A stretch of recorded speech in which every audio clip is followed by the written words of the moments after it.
శ్రీరామ రామ రామేతి రమే రామే మనోరమే సహస్రనామ తత్తుల్యం రామనామ వరాననే శ్రీరామ రామ రామేతి రమే రామే మనోరమే సహస్రనామ తత్తుల్యం.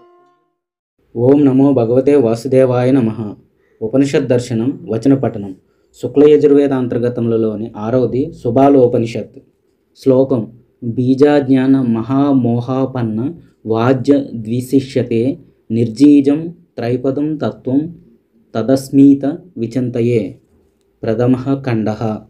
అప్పుడేమైంది అని అడిగిన వారికి ఇలా చెప్పడం ప్రారంభించాడు. సత్ అసత్ కానిది, అలాగే సదసత్ అయినది అయిన అతడి అనగా పరబ్రహ్మ నుంచి మొదట తమస్సు అనగా చీకటి పుట్టింది. ఆ చీకటి నుంచి మొదట ఆకాశం, ఆ ఆకాశం నుంచి వాయువు, దాని నుంచి అగ్ని, అగ్ని నుంచి జలం, జలం నుంచి భూమి ఆవిర్భవించాయి. ఈ పంచభూతాలు కలిసి ఒక అండం అనగా గుడ్డుగా రూపొందాయి.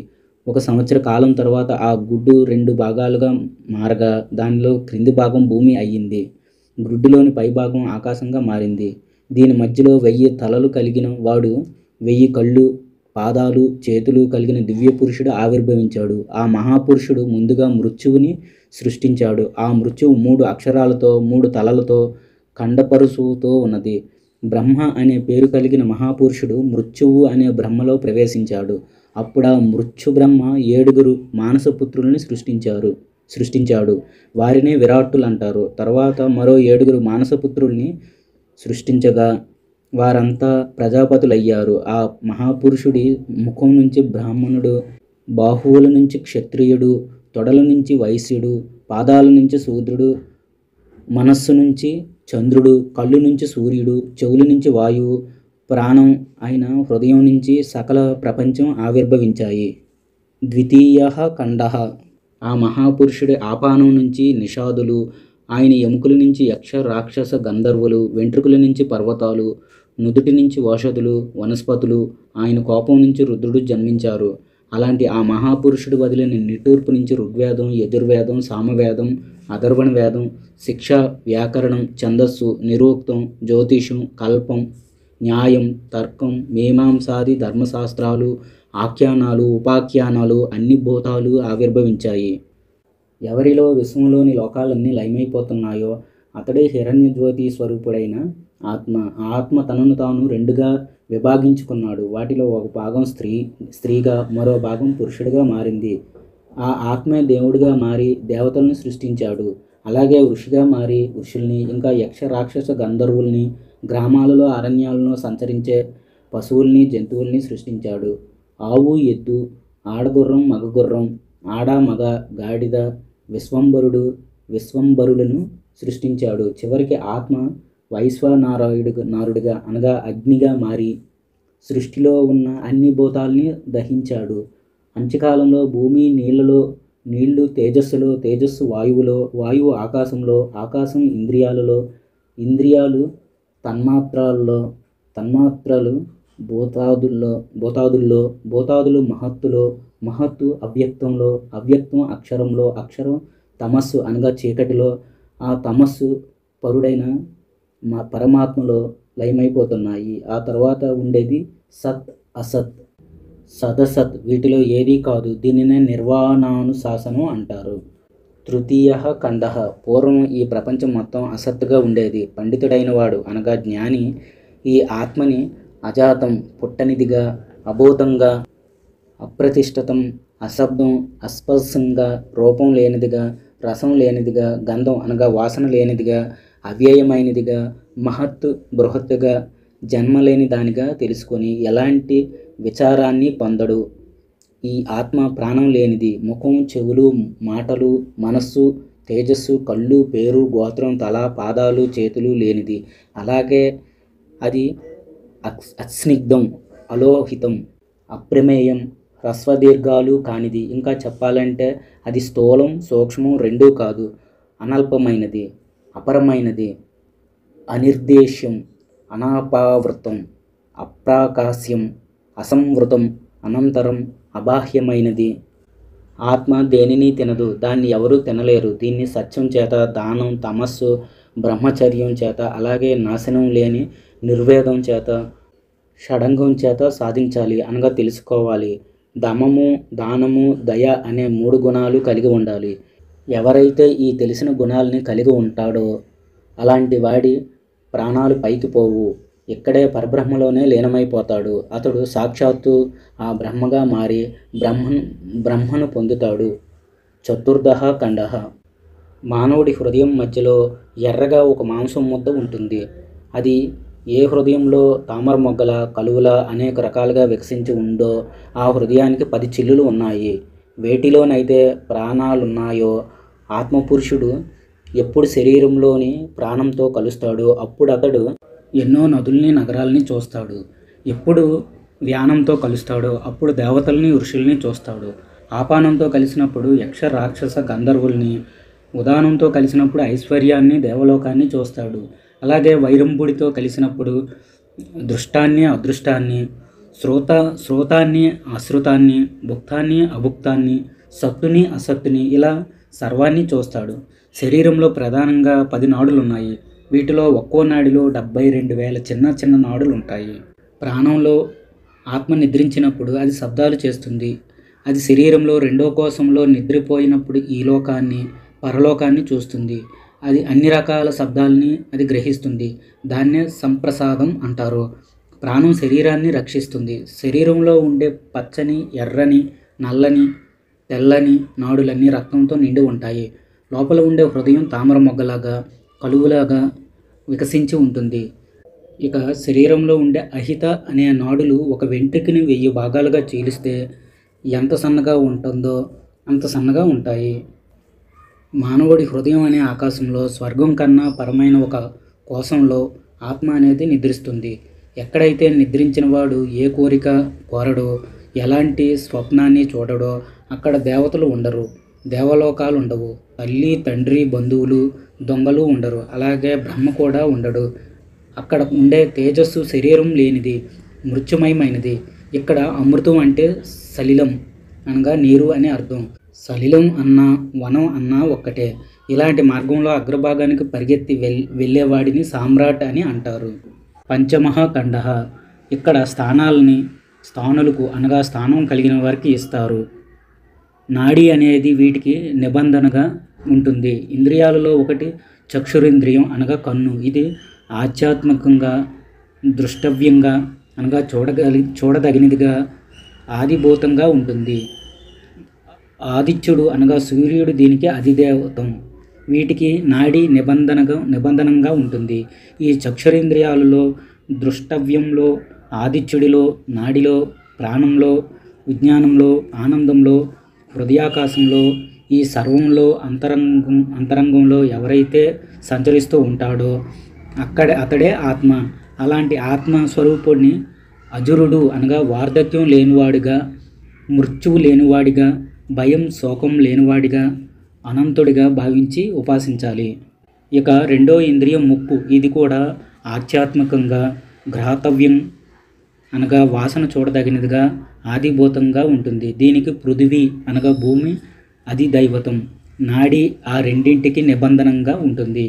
ఈ ఘ్రాణేంద్రియంలో, గ్రాతవ్యంలో, పృథివీ అనగా భూమిలో, నాడిలో, ప్రాణంలో, విజ్ఞానంలో, ఆనందంలో, హృదయాకాశంలో, ఈ సర్వంలో అంతరంగంలో ఎవరైతే సంచరిస్తూ ఉంటాడో అతడే ఆత్మ.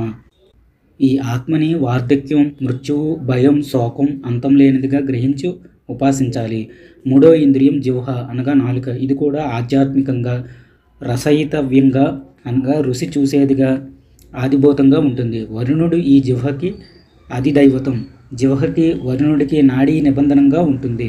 ఈ జిహ్వలో, రసయితవ్యంలో, వరుణుడిలో, నాడిలో, ప్రాణంలో, విజ్ఞానంలో, ఆనందంలో, హృదయాకాశంలో, అంతరంలో ఎవడైతే సంచరిస్తూ ఉంటాడో అతడే ఆత్మ. ఈ ఆత్మని వార్ధక్యం లేని వాడు, మృత్యువు, భయం, శోకం అంతం లేనివాడిగా భావించి ఉపాసించాలి. తరువాత త్వక్ అనగా చర్మం అనేది ఆధ్యాత్మికంగా, స్పర్శయతవ్యంగా అనగా తాకగలిగేదిగా, ఆదిభూతంగా ఉంటుంది. వాయువు దీనికి దైవతం.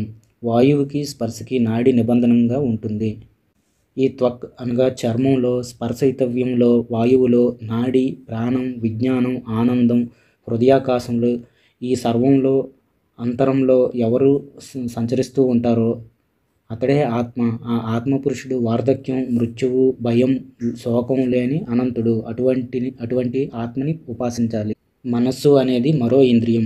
ఇది ఆధ్యాత్మికంగా మంతవ్యం అనగా మననం చేయగలిగిందిగా, ఆదిభూతంగా ఉంటుంది. చంద్రుడు ఈ మనసుకు ఆదిదైవతం. నాడీ చంద్రుడికి మనసు నిబంధనంగా ఉంటుంది. ఈ మనస్సులో, చంద్రుడిలో, నాడిలో ప్రాణం, విజ్ఞానం, ఆనందం, హృదయాకాశంలో, ఈ సర్వంలో, అంతరంగంలో ఎవరు సంచరిస్తూ ఉంటారో అతడే ఆత్మ. ఆ ఆత్మపురుషుడిని వార్ధక్యం, మరణం, భయం, శోకం లేని అనంతుడిగా భావించి ఉపాసించాలి. మరొకటి బుద్ధి. ఆధ్యాత్మికంగా బోధయతవ్యం అంటే తెలియదగినదిగా, అధిభూతంగా ఉంటుంది. ఈ బుద్ధికి బ్రహ్మ అధిదైవతం. నాడీ, బ్రహ్మ, బుద్ధి రెండింటికి నిబంధనంగా ఉంటుంది. ఆ బుద్ధిలో, బోధవ్యంలో, బ్రహ్మలో, నాడిలో, ప్రాణంలో, విజ్ఞాన, ఆనంద హృదయాకాశాలలో, ఈ సర్వంలో, అంతరంలో ఎవడు సంచరిస్తూ ఉంటాడో అతడే ఆత్మ. ఆ ఆత్మపురుషుడిని మీరు మృత్యువు లేనివాడిగా, అలాగే భయశోకాలు లేని అనంతుడిగా భావించి ఉపాసించాలి. చిత్తం అనేది ఆధ్యాత్మం, చేతయతవ్యం అనగా చిత్తంతో తెలుసుకోదగినది, అధిభూతం. క్షేత్రజ్ఞుడనేవాడు చిత్తానికి ఆదిదైవంగా ఉంటాడు. నాడి వాడికి నిబంధనంగా ఉంటుంది. ఈ చిత్తంలో, చేతయతవ్యంలో, క్షేత్రజ్ఞుడిలో, నాడి, ప్రాణం, విజ్ఞానం, ఆనందం, హృదయాకాశాలలో, ఈ సర్వంలో, అంతరంలో ఎవడు స్వేచ్ఛగా సంచరిస్తుంటాడో అతడే ఆత్మ. అలాంటి ఆత్మపురుషుడిని వార్ధక్యం, మృత్యువు, శోకం, భయం లేని అనంతుడిగా భావించి ఉపాసించాలి. తరువాతిది వాక్కు. ఇది ఆధ్యాత్మంగా, వక్తవ్యంగా అంటే చెప్పవలసినదిగా, ఆదిభూతంగా ఉంటుంది. అగ్ని దీనికి ఆదిదైవతం. నాడి ఈ రెండింటికి నిబంధనం. వాక్కులో, వక్తవ్యంలో అగ్ని, నాడి, ప్రాణం, విజ్ఞానం, ఆనందం, హృదయాకాశాలలో, ఈ సర్వంలో, అంతరంలో ఎవడు స్వేచ్ఛగా సంచరిస్తున్నాడో అతడే ఆత్మ. ఆ ఆత్మపురుషుడిని అమృతుడు, అభయుడు, అశోకుడు, అనంతుడిగా భావించి ఉపాసించాలి. హస్తములు అనగా చేతులు. ఇవి ఆధ్యాత్మంగా అదాతవ్యం అనగా గ్రహింపతగినవిగా, ఆదిభూతంగా ఉంటాయి. ఇంద్రుడు చేతులకి ఆదిదైవం. నాడిం చేతులకి, ఇంద్రుడికి నిబంధనంగా ఉంటాయి. ఎవడు చేతులలో, గ్రహింపదగిన వాటిలో, ఇంద్రుడిలో, నాడిలో, ప్రాణం, విజ్ఞాన, ఆనంద హృదయాకాశాలలో, అలాగే ఈ సర్వంలో, అంతరంలో హాయిగా సంచరిస్తాడో అతడే ఆత్మ. ఆ ఆత్మపురుషుడిని వార్ధక్యం, మృత్యువు, భయం, శోకం లేని అనంతుడిగా భావించి ఉపాసించాలి. పాదాలు ఆధ్యాత్మంగా గంతవ్యం అనగా వెళ్ళవలసినవిగా, ఆదిభూతంగా ఉంటాయి. విష్ణుమూర్తి పాదాలకి అధిదైవం. నాడికి, పాదాలకి విష్ణువు నిబంధనం. ఎవడైతే పాదాలలో, గంతవ్యంలో, విష్ణువులో, నాడిలో, ప్రాణ, విజ్ఞాన, ఆనంద హృదయాకాశాలలో, అలాగే ఈ సర్వంలో, అంతరంలో సంచరిస్తూ ఉంటాడో అతడే ఆత్మ. ఆ ఆత్మని వార్ధక్యం, మృత్యువు, భయం, శోకం లేని అనంతుడిగా భావించి ఉపాసించాలి. తరువాతది పాయువు అనగా మల విసర్జన స్థానం. ఇది కూడా ఆధ్యాత్మంగా, విసర్జితవ్యంగా అనగా విడిచిపెట్టే స్థానంగా, ఆదిభూతంగా ఉంటుంది. మృత్యువు దీనికి ఆదిదైవతం. నాడి ఈ రెండింటికి నిబంధనం. ఎవడైతే పాయువులో, విసర్జన యతవ్యంలో, మృత్యువులో, నాడి, ప్రాణ, విజ్ఞాన, ఆనంద హృదయాకాశాలలో, అలాగే ఈ సర్వంలో, అంతరంలో సంచరిస్తూ ఉంటాడో అతడే ఆత్మ. అలాంటి ఆత్మపురుషుడిని అమృతుడిగా, అశోకుడిగా, అభయుడిగా, అసురుడిగా, అనంతుడిగా భావించి ఉపాసించాలి. ఉపస్థ అనగా మర్మాంగం అనేది కూడా ఆధ్యాత్మంగా, ఆనందయుతవ్యంగా అనగా ఆనందించదగినదిగా, ఆదిభూతంగా ఉంటుంది. ప్రజాపతి దీనికి అధిదైవతం. నాడీ ఉపస్థితికి, ప్రజాపతికి నిబంధనంగా ఉంటుంది.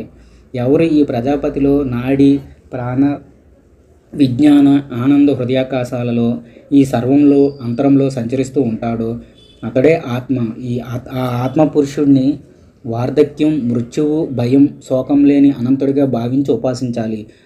ఈ ఆత్మపురుషుడే సర్వజ్ఞుడు, సర్వేశ్వరుడు, సర్వానికి అధిపతి, అంతర్యామి. అంతేకాదు ఈ సకల జగత్తుకి కారణభూతుడు.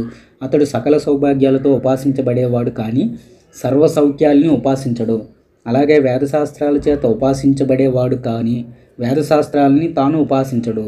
ఈ సర్వం ఆత్మకి అన్నం లాంటిది అనగా తినదగినది అయినప్పటికీ ఎవడు అన్నంగా ఉంటాడో అతడే ఆత్మ. ఆ కారణంగా పరమైన అనగా ఉత్కృష్టమైన, సర్వనయన ప్రశస్తమైన అన్నమయుడు భూతాత్మ. ప్రాణమయుడు ఇంద్రియాత్మ, మనోమయుడు సంకల్పాత్మ, విజ్ఞానమయుడు కాలాత్మ, ఆనందమయుడు లయాత్మ ఒక్కడే కనుక ఇక్కడ ద్వైతం లేదు. ఎలా ఉంటుంది? అది మరణించే స్వభావం లేనిది కనుక. అమృతం ఎందుకు కాదు? అతడు అనగా ఆత్మపురుషుడు అంతఃప్రజ్ఞుడు, బహిప్రజ్ఞుడు కాడు, ఉభయ ప్రజ్ఞుడు కూడా కాదు. ప్రజ్ఞానఘనుడు, ప్రజ్ఞుడు, అప్రజ్ఞుడు కాడు. అతడు విదితం అనగా తెలియబడిన వాడు కాడు.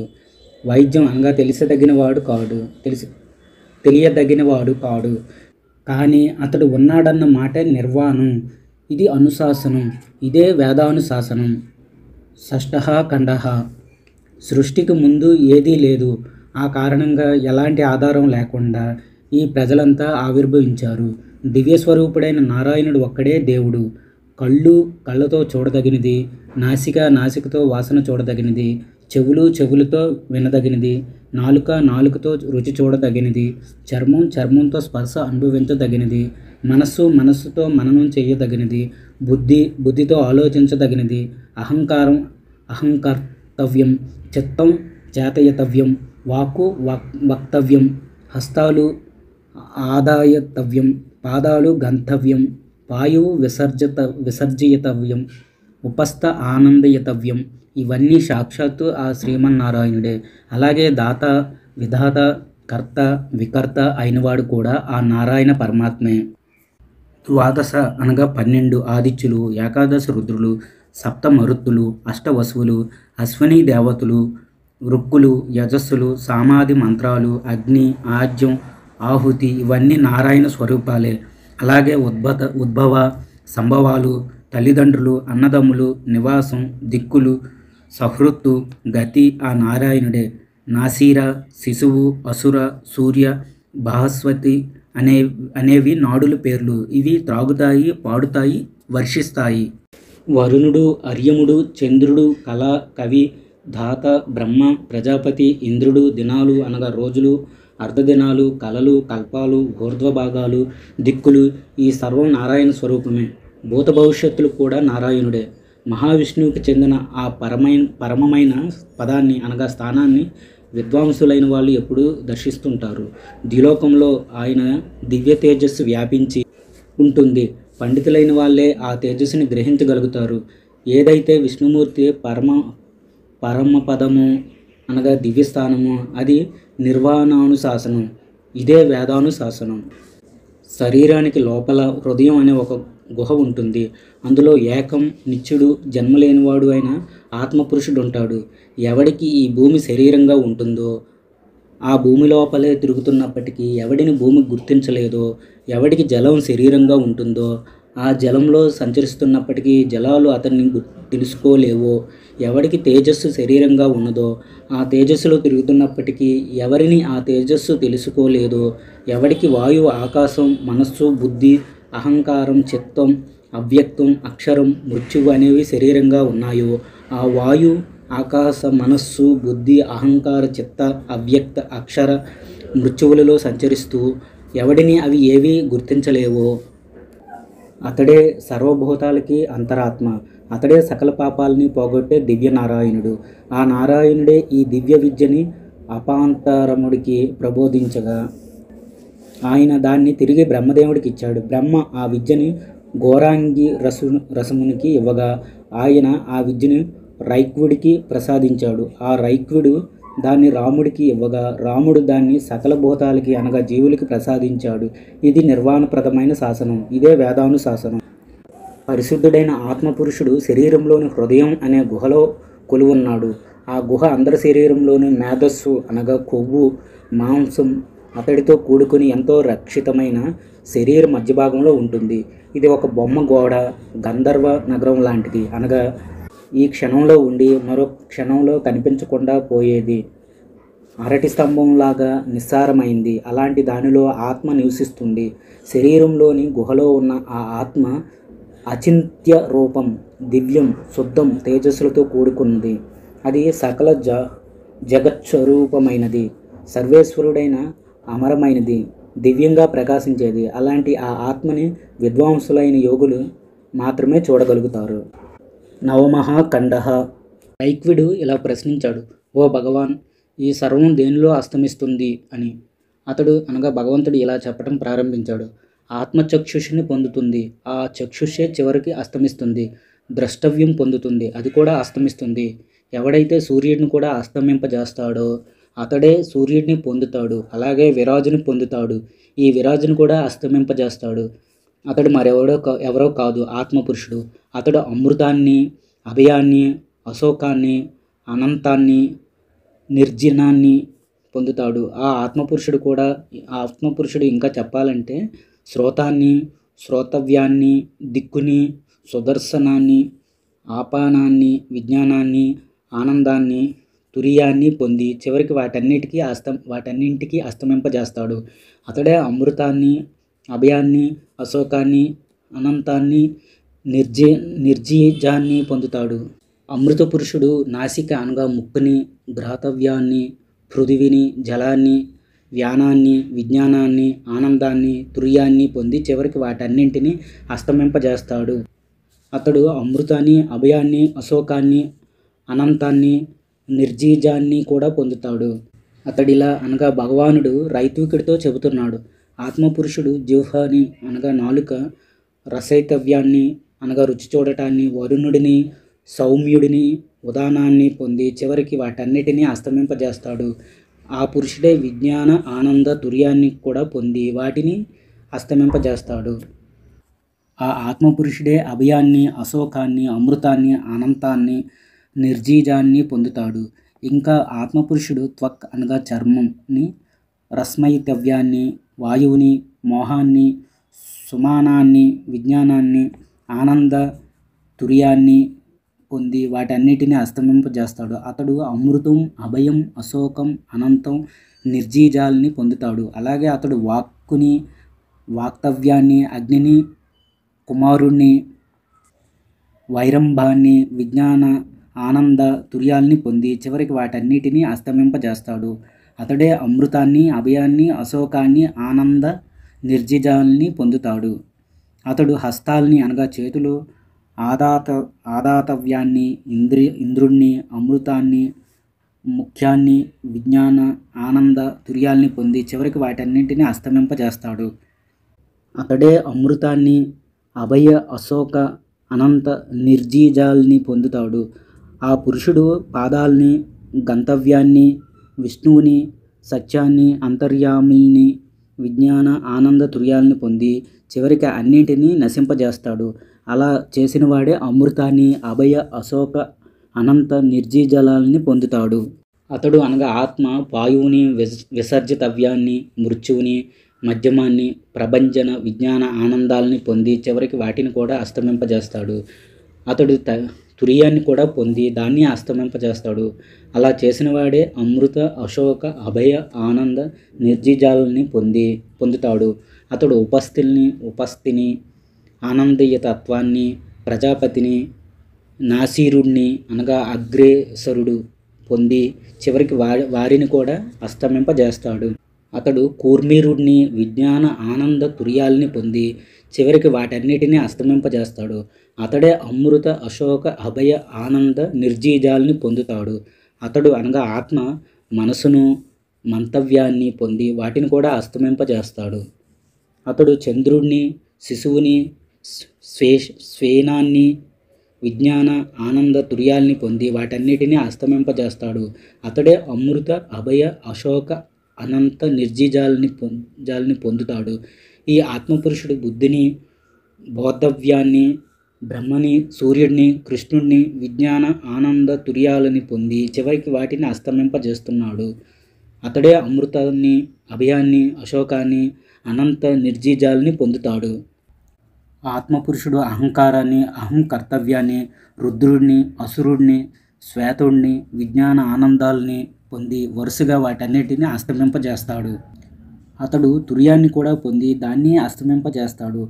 అతడే అమృత, అభయ, అశోక, ఆనంద, నిర్జీజాల్ని పొందుతాడు. ఆ మహాపురుషుడు చిత్తాన్ని, చేతయితవ్యాన్ని, క్షేత్రజ్ఞుణ్ణి, భాస్వాతిని, నాగుని పొంది వరుసగా వారందరినీ అస్తమింపజేస్తాడు. అలాగే అనగా ఆత్మపురుషుడు విజ్ఞాన, ఆనంద, తుర్యాల్ని కూడా పొంది వాటిని కూడా అస్తమింపజేస్తాడు. అతడే అమృతాన్ని, అభయ, అశోక, అనంత, నిర్జీజల్ని కూడా పొందుతున్నాడు. ఈ విధంగా ఎవడైతే నిర్జీజుడి గురించి అనగా ఆత్మను తెలుసుకుంటాడో వాడు కూడా నిర్జీజుడవుతాడు. అతడు పుట్టడు, చావడు, మోహించబడడు, దేని చేత భేదించబడడు, అలాగే దహించబడడు, ఛేదించబడడు. అతడు దేనికి చెలించడు, కోపగించడు, సర్వాన్ని దహించడు. ఇతడే ఆత్మ అని చెప్పబడతాడు. ఇలా ఈ ఆత్మకు సంబంధించిన ప్రవచన అనగా విజ్ఞానం సంపద చేత ఎక్కువగా చదవటం చేత, బుద్ధి వినటం, తెలివి చేత, వేదాలు యజ్ఞాల చేత, ఆశ్రమాల చేత, ఇంకా ఇతర కార్యాల చేత తెలుసుకోవటం సాధ్యం కాదు. మరి ఎలానంటే మంచి ప్రవచనం చేత, ప్రశంస చేత, వ్యుత్థానం చేత ఎలాగైనా వినాలి, తెలుసుకోవాలి అన్న కోరిక చేత మాత్రమే సాంప్రదాయకంగా ఆత్మను గురించి తెలుసుకోగలరు, అనగా దాన్ని పొందగలరు. శాంతి, దాంతి, ఉపరతుడు, తతీక్షుడు, సమమహితుడు అనగా ఏకాగ్రత కలిగినవాడు మాత్రమే ఆత్మని దర్శించగలడు. అంతేకాదు అతడే ఈ సర్వానికి ఆత్మ అవుతాడు. దశమః ఖండః. తర్వాత రైక్వుడు అతన్ని ఇలా ప్రశ్నించాడు: భగవాన్, సృష్టిలో ఉన్నవన్నీ దేనిలో స్థితిని పొంది ఉంటాయి అని. రసాతల లోకంలో అని అతడు సమాధానం చెప్పాడు. ఇంకా వారిద్దరి మధ్య ప్రశ్న జవాబులు ఈ విధంగా జరిగాయి. ప్రశ్న: రసాతల లోకాలు ఓతప్రోతంగా అనగా ఒకదానితో ఒకటి గుచ్చినట్టుగా దేనిలో ఉంటాయి? జవాబు: భువర్లోకంలో. ప్రశ్న: భువర్లోకంలో దేనిలో ఉంటుంది? జవాబు: సువర్లోకంలో. ప్రశ్న: సువర్లోకం దేనిలో ఉంటుంది? జవాబు: మహర్లోకంలో. ప్రశ్న: మహర్లోకం దేనిలో ఉంటుంది? జవాబు: జనలోకంలో. ప్రశ్న: జనలోకం దేనిలో ఉంటుంది? జవాబు: తపోలోకంలో. ప్రశ్న: తపోలోకం దేనిలో ఉంటుంది? జవాబు: సత్యలోకంలో. ప్రశ్న: సత్యలోకం దేనిలో ఉంటుంది?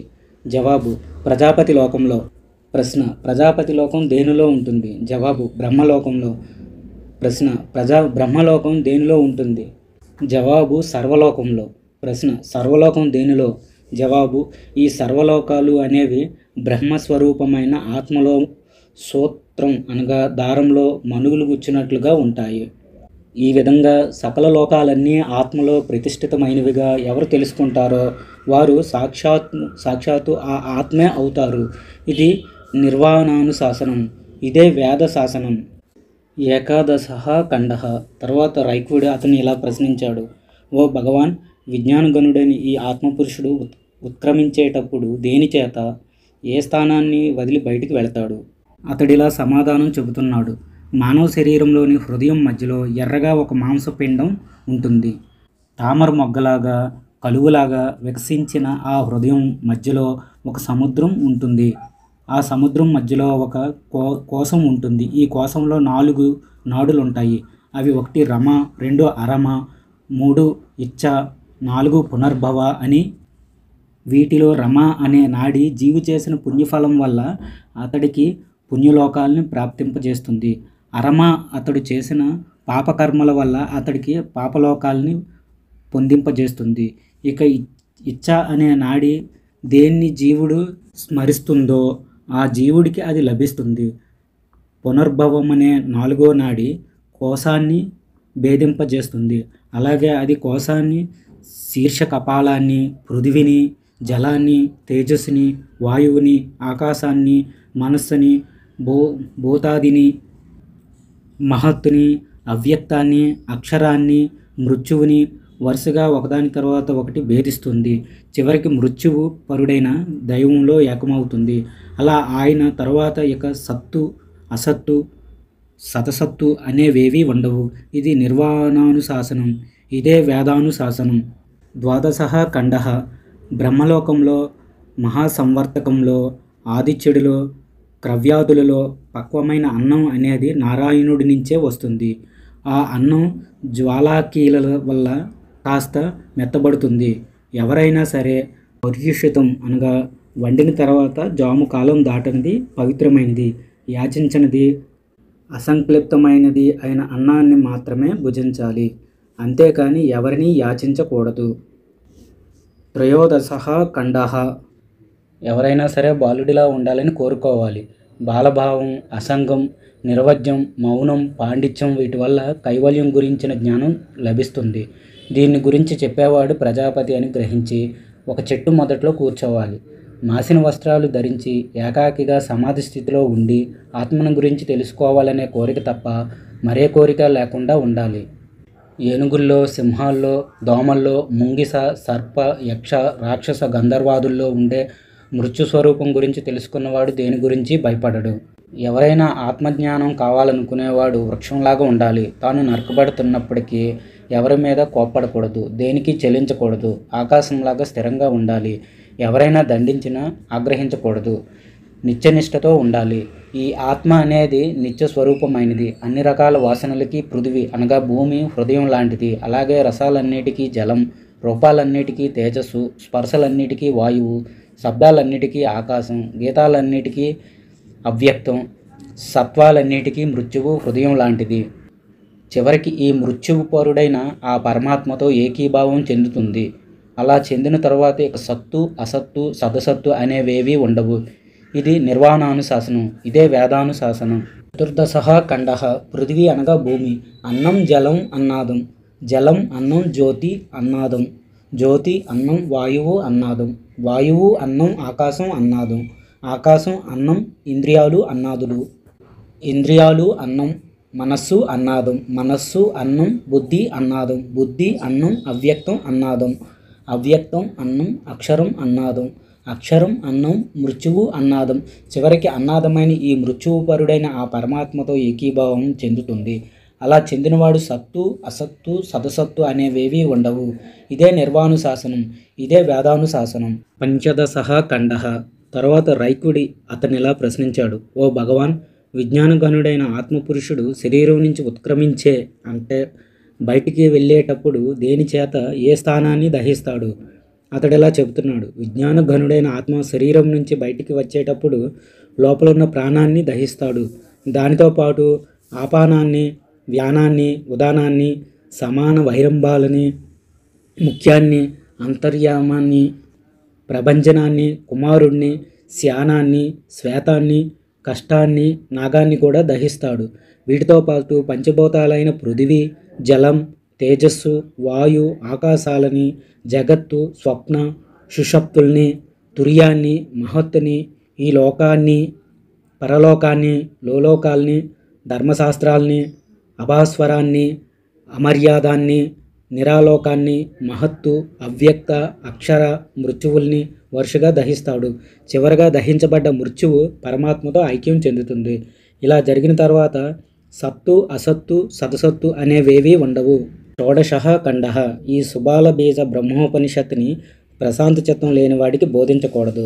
తన పుత్రుడు, శిష్యుడు కానివాడికి, కనీసం 1 సంవత్సర కాలం శిష్యరికం చేయని వాడికి, కుల గుణ శీలాలు లేనివాడికి ఉపదేశించకూడదు. ఎవరికైతే భగవంతుడి మీద భక్తి ఉంటుందో, భగవంతుడి మీద ఉన్నట్టుగా గురువు మీద కూడా భక్తిభావం కలిగి ఉంటాడో అలాంటి మహాత్ముడికి మాత్రమే ఈ ఉపనిషత్తు వంటపడుతుంది. ఇది నిర్వాణుశాసనం. ఇదే వేదానుశాసనం. శుభాలోపనిషత్తు సమాప్తం. స్వస్తి. జై శ్రీరామ్.